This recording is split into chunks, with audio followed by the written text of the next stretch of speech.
آقا کریم نے فرمایا کہ میں قسم اٹھا کے کہتا ہوں کہ صدقے سے مال کم نہیں ہوتا. اللہ صدقے سے مال کو برکت دیتا ہے، مال میں اضافہ ہوتا ہے. ایک اور وظیفہ ہے جس کو کرنے سے رزق میں برکت ہوتی ہے.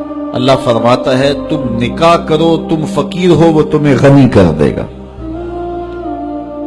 لگتا یہ تھا کہ ہم مزید ذمہ داریوں کے بوجھ میں دب جائیں گے، لیکن میرے رب کا وعدہ ہے کہ وہ تمہیں غنی کر دے گا. رزق کی فراخی اور بہتری کا ایک اور عمل سورہ طٰہٰ میں بیان فرمایا گیا. ارشاد فرمایا کہ خود بھی نماز پڑھ اور اپنے اہل خانہ کو بھی نماز پہ لگا، پھر دیکھ رزق کے دروازے کیسے کھلتے.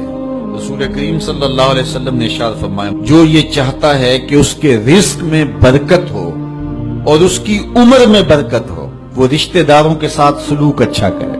رزق کی برکت کے حصول کا ایک اور ذریعہ وہ یہ ہے، ارشاد فرمایا تمہیں جو رزق دیا جاتا ہے اور مشکلات میں تمہاری جو مدد کی جاتی ہے وہ تمہارے کمزور لوگوں کی وجہ سے کی جاتی ہے. معاشرے کے جو کمزور لوگ ہوتے ہیں، اپاہج لوگ ہوتے ہیں یا بوڑھے لوگ ہوتے ہیں، تو ان کو کبھی نظر انداز نہ کیا کرو. ایک اور طریقہ دیا گیا اور وہ یہ کہ اگر تم چاہو کہ تمہارے رزق میں برکت ہو تو علم دین حاصل کرنے والے طلباء پر خرچ کرو. اپنے ذمے لے لو کہ ہم کسی طالب علم کی کفالت اپنے ذمے لیتے ہیں.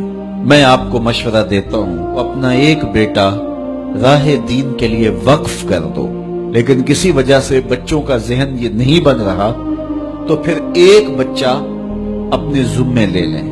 وہ اگر پڑھ گیا تو اس کی برکتیں صدقہ جاریہ کے طور پہ بھی تمہیں نصیب ہوں گی، اور ہو سکتا ہے کہ اس کے صدقے سے اللہ تعالیٰ آپ کے رزق میں برکتیں عطا فرمائے.